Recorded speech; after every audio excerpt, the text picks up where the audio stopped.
kami dibatan sumurung siang sambut naroga imamangara modi hati-hati dohot pikiran munabi di bagasan Kristus Yesus Tuhan baik. Amin. Jemaat Tuhan, khotbah untuk kita semua pada malam Natal ini diambil dari Injil dari kitab Yesaya pasal yang ke-7 ayat 10 sampai 14. Kitab Nabi Yesaya pasal yang ke-7 ayat 10 sampai 14 demikianlah bunyinya. Tuhan melanjutkan firman-Nya kepada Ahaz, katanya, mintalah suatu pertanda dari Tuhan Allahmu. Biarlah itu sesuatu dari dunia orang mati yang paling bawah, atau sesuatu dari tempat tertinggi yang di atas. Tetapi Ahaz menjawab, aku tidak mau meminta, aku tidak mau mencobai Tuhan. Lalu berkatalah Nabi Yesaya, baiklah dengarkan hai keluarga Daud. Belum cukupkah kamu melelahkan orang sehingga kamu melelahkan Allahku juga? Sebab itu Tuhan sendirilah yang akan memberikan kepadamu suatu pertanda. Sesungguhnya seorang perempuan muda mengandung dan akan melahirkan seorang anak laki-laki, dan ia akan menamakan dia Immanuel. Ayat ke-14. Sebab itu Tuhan sendirilah yang akan memberikan kepadamu suatu pertanda. Sesungguhnya seorang perempuan muda mengandung dan akan melahirkan seorang anak laki-laki, dan ia akan menamakan dia Immanuel. Sampai demikian pembacaan kita. Jemaat Tuhan, kalau kita membaca seksama Injil Lukas atau Injil Matius, merenungkan kisah kelahiran Tuhan Yesus, mungkin kita akan sangat sulit untuk memahami, untuk menerima kelahiran Tuhan itu. Apalagi kalau kita bayangkan kita hadir dalam peristiwa itu.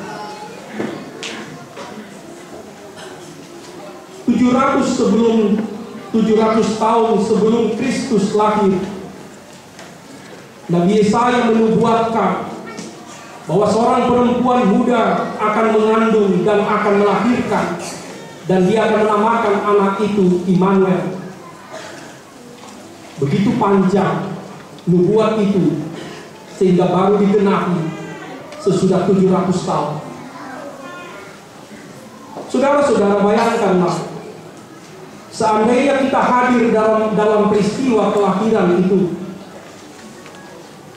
kita melihat ada seorang bayi yang baru lahir, masih kemerahan, dibungkus dengan popok, dibaringkan dalam tempat makanan ternak. Istilah palungan itu sekarang sudah mengalami penghalusan, sehingga orang menganggap seolah-olah tidak ada persoalan jika seorang anak yang baru lahir diletakkan di atas palungan. Dan kita orang Batak punya istilah yang lebih kasar, lebih pas untuk palungan, palaka. Itu adalah tempat makanan ternak. Bayangkanlah kalau seorang bayi manusia, apalagi itu dikatakan bayi Tuhan, bayi juru selamat, diletakkan di dalam tempat makanan ternak. Bahasa Bataknya panggagata, atau istilah lain palaka. Maukah kita percaya bahwa dialah juru selamat? Apalagi bila kita melihat ayah dan ibunya, benar mereka memang keturunan Daud, tetapi rupanya mereka adalah keluarga yang sangat bersahaja.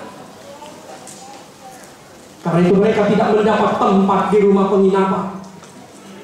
Mereka harus melakukan persalinan di kandang ternak. Dan kemiskinan Yusuf itu akan sangat jelas bila nanti 8 hari kemudian mereka membawa bayinya ke bait Allah. Mereka hanya sanggup memberikan persembahan sepasang burung tekukur. Itulah persembahan yang diizinkan bagi orang-orang miskin yang tak punya, yang tak sanggup mempersembahkan anak domba. Mereka cukup mempersembahkan tekukur. Dan Yusuf dan Maria mempersembahkan tekukur itu. Dari situ kita bisa tahu betapa sederhananya hidup mereka.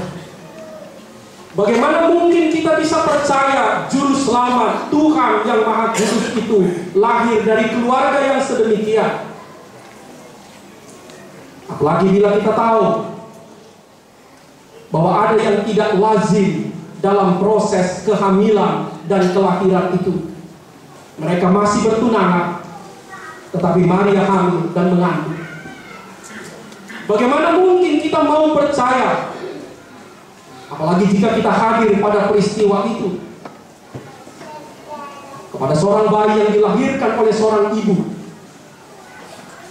yang kita tidak tahu bagaimana jadi. Saudara-saudara,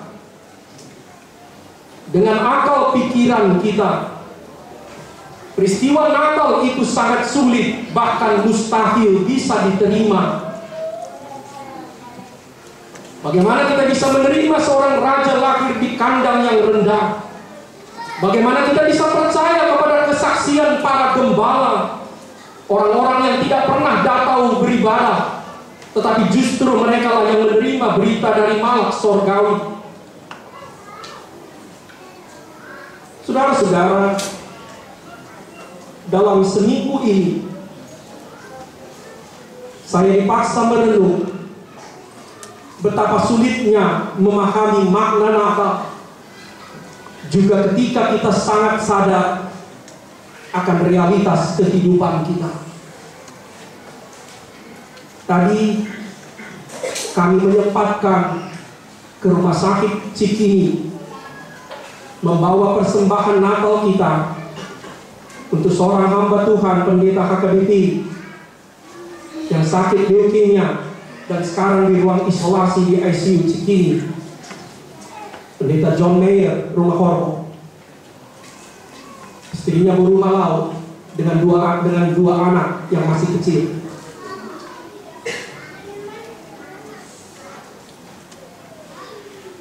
Kami bawa persembahan Natal kita 8 juta rupiah sebagai tanda kasih kita bahwa ada yang mengingat mereka di malam Natal ini. Tetapi apakah makna Natal bagi keluarga mereka malam ini? Betapa sulitnya memahami apa makna kedatangan Kristus bagi mereka, bagi keluarga hamba Tuhan yang masih muda namun bergumul. Seminggu yang lalu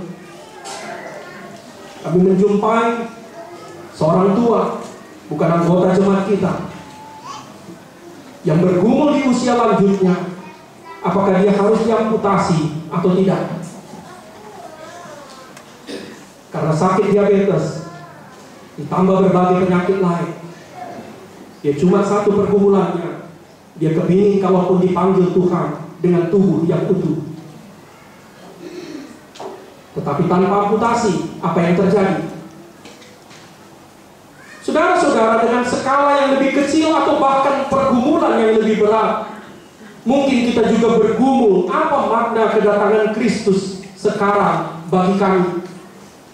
Ketika kita melihat ke dalam diri kita, kita melihat pergumulan kita melihat kenyataan hidup kita, mungkin kita juga akan bertanya-tanya, apa makna kedatangan Kristus bagi kami? Apa makna kelahiran Yesus bagi kami? Apa makna Natal itu bagi kami? Saudara-saudara, bukan hanya 10 pendeta HKBP yang kita sengaja tempelkan namanya di pohon Natal kita, merenung tentang makna Natal itu, juga kita masing-masing dengan suka duka dan pergumulan kita. Untuk itulah Tuhan datang menyampaikan pesan kepada kita. Apa sebetulnya makna Natal? Pertama-tama, Allah bersama kita, Immanuel. Yesus lahir, apa artinya itu bagi kita? Allah bersama kita, Allah di dekat kita. Sebab itu tetaplah tinggal, tetaplah kuat dalam realitas kehidupan ini. Betapapun indah dan syahdunya malam Natal, dia tidak bisa membuat kita keluar atau lari dari realitas atau kenyataan hidup kita. Saudara-saudara, karena itu pesan Natal, Allah sudah datang. Dia masuk ke dalam realitas kehidupan kita. Sebab itu tinggallah di dalam realitas itu. Hadapilah kenyataan hidup itu. Hadapilah suka duka itu. Ada masing-masing kita dengan berbagai pergumulan kita. Ada yang punya pergumulan dengan masalah rumah tangganya. Ada yang bergumul dengan kelakuan anaknya atau kelakuan pasangan hidupnya. Ada yang bergumul dengan penyakitnya atau penyakit orang yang dicintainya. Ada yang bergumul dengan masalah ekonominya. Ada yang bergumul dengan kesendiriannya. Dan bermacam pergumulan lain. Hari ini, malam ini disampaikan kepada saudara dan saya, Immanuel, Tuhan sudah datang. Allah sudah lahir, Dia tinggal, Dia bersama-sama dengan kita. Sebab itu kuatkanlah hati, teguhkanlah hati di tengah-tengah kenyataan hidup itu. Saudara-saudara, Natal bukan cerita tentang manusia yang lari ke sorga. Natal adalah cerita tentang Tuhan yang datang melawat, mengunjungi kita di bumi yang rendah. Tuhan yang mau datang ke rumah kita, ke dalam kehidupan kita sehari-hari.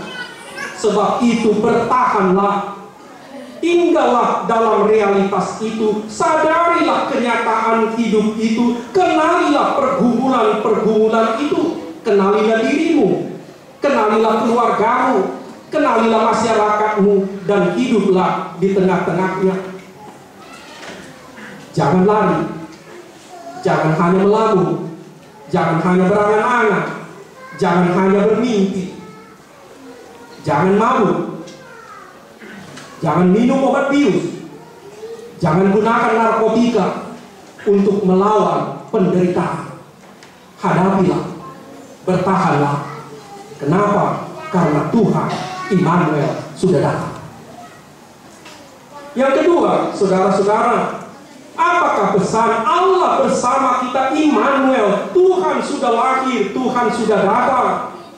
Taatilah firman. Raja Ahaz itu tidak mau taat kepada Tuhan. 700 tahun kemudian Raja Herodes juga tidak mau taat kepada Tuhan. Tetapi ada sejumlah orang yang mau taat kepada Tuhan dalam peristiwa Natal. Yusuf taat kepada Tuhan, Maria taat pada Tuhan, gembala-gembala taat kepada Tuhan, para majus taat kepada Tuhan, Elisabet dan Zakaria taat kepada Tuhan. Dan saudara dan saya, kita semua yang berkumpul hari ini merayakan kelahiran Kristus dipanggil juga untuk taat kepadanya. Saudara-saudara, percayalah, hanya orang-orang yang taat kepada Tuhanlah yang mendapatkan sukacita dan damai Natal itu. Orang-orang yang tidak mau taat kepada Tuhan, orang-orang yang tergoda untuk tetap melakukan yang jahat termasuk di masa raya Natal, tidak akan pernah mendapatkan damai sejahtera dan sukacita Natal itu. Kenapa? Karena Natal, sukacita Natal hanya dibagikan Tuhan kepada orang-orang yang taat kepadanya. Itulah nyanyian malaikat di atas padang Efrata, kemuliaan bagi Allah di tempat yang maha tinggi, damai sejahtera di bumi bagi orang yang berkenan kepadanya. Artinya, hanya orang-orang yang memuliakan Allah di tempat yang maha tinggilah yang mendapatkan damai sejahtera dalam hidupnya. Hati-hati, orang Batak selalu membalikkan nyanyian malaikat itu. Sadar atau tidak sadar, damai bagi Allah, kemuliaan bagi kami. Karena itu kita sering berkelahi dalam hidup ini. Jangan dibalik. Jangan dibalik nyanyian malaikat itu, kemuliaan adalah untuk Tuhan. Dan ketika kita memberikan kemuliaan untuk Tuhan, maka damai akan didapatkan oleh kita. Saudara-saudara, karena itu marilah kita menegaskan dan menyadarkan diri kita kembali bahwa ukuran kesuksesan sebuah perayaan Natal bukanlah berapa banyak dia bernatal setahun, berapa puluh kali dia bernatal selama bulan Desember. Bukan itu ukurannya. Ukuran perayaan Natal itu bukan berapa banyak anggaran yang dikeluarkan, berapa mewah makanan yang disediakan, berapa mahal artis yang dibayar. Bukan itu. Apa ukuran kesuksesan Natal? Sejauh mana perayaan Natal itu menuntun saudara dan saya semakin taat kepada Tuhan. Semakin sejauh mana perayaan Natal yang saudara ikuti, semakin menuntut kita taat pada Tuhan. Yang ketiga dan terakhir, Allah bersama kita, Immanuel, Tuhan sudah datang. Apa artinya itu bagi kita? Bangkitlah. Harapan sudah terbuka kembali. Harapan sudah terkuak kembali. Terang telah bersinar dalam kegelapan. Bangkitlah. Jangan putus asa. Bangkitlah. Tuhan sudah datang. Artinya harapan telah terbuka kembali. Karena itu berjuanglah lagi. Bangkitlah. Bangkitlah. Bangkitlah mendapatkan meraih kehidupan ekonomi yang lebih baik. Bangkitlah untuk berdamai dalam rumah tangga. Bangkitlah meraih cita-cita. Bangkitlah berjuang melawan penyakit. Bangkitlah membangun kasih dan persekutuan. Kenapa? Karena Tuhan sudah datang dan Dia ada sekarang di tengah-tengah kita. Karena itu saudara-saudara, Natal selalu harus membangkitkan pengharapan kita. Kedatangan Kristus itu harus membuat kita kembali bersemangat dalam hidup ini, kembali giat bekerja, kembali termotivasi dan mendapatkan inspirasi untuk berjuang di tengah-tengah kenyataan hidup. Jika karena mengikuti perayaan Natal, jika karena pesta-pesta Natal saudara semakin lemah, semakin lesu, semakin layu, semakin kusut, semakin putus asa, artinya perayaan Natal itu salah. Bila perayaan Natal membuat kita semakin bangkrut, bila perayaan Natal membuat kita berkelahi satu sama lain, bila perayaan Natal membuat kita lelah fisik dan lelah batin, berarti ada yang salah dalam perayaan Natal kita itu. Kenapa? Karena Natal itu justru untuk membangkitkan harapan, sebab Kristus sudah datang. Yang sakit berjuang untuk mendapatkan kesembuhannya, yang kekurangan berjuang untuk mendapatkan kecukupan hidupnya, yang hidup dalam pertengkaran dan konflik berjuang untuk kembali menciptakan damai, yang sesat berjuang untuk kembali. Saudara-saudara, terakhir kami mau mengatakan kepada kita semua, lebih baik menyalakan sebatang lilin yang kecil daripada mengutuk kegelapan. Tagonando papagala sada lilin na mek-mek asa orang manurui maburai aholomo. Banyak kegelapan di tengah-tengah masyarakat, di tengah-tengah negara kita. Banyak kekurangan, banyak kelemahan, banyak kejahatan.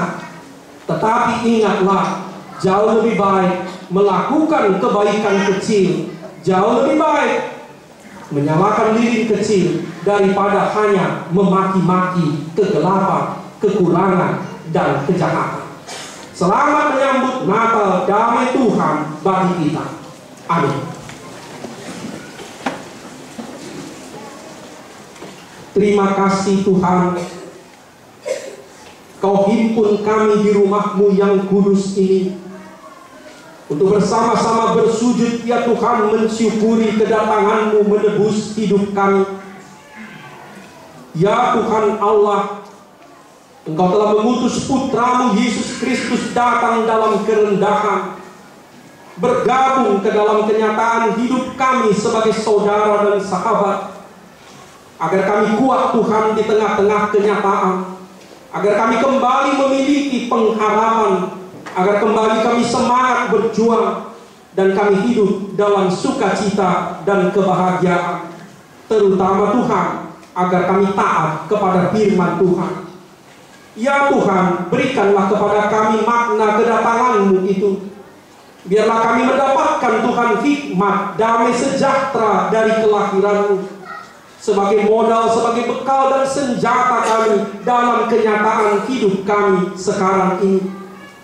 Ya Tuhan, pada malam ini kami mau menyatukan hati kami, menyatukan doa kami dengan semua saudara-saudara kami yang bergumul, dengan mereka yang sakit, mereka yang merasa kesepian, mereka yang merasa lanjut usia dan kehilangan kekuatannya, mereka yang hidup dalam kekurangan, mereka yang ada di dalam pengungsian. Ya Tuhan, hiburkanlah hati umat-Mu yang bergumul itu.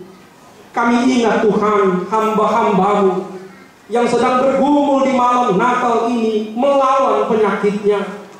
Juga keluarga-keluarga hamba-Mu yang begitu cepat ditinggalkan oleh suami dan ayah mereka.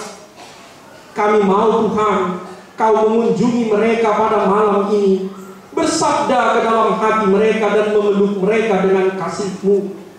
Juga kepada kami semua ya Tuhan, biarlah malam ini kami kembali dikuatkan, karena kami percaya Kristus telah lahir dan hidup bersama kami. Amin.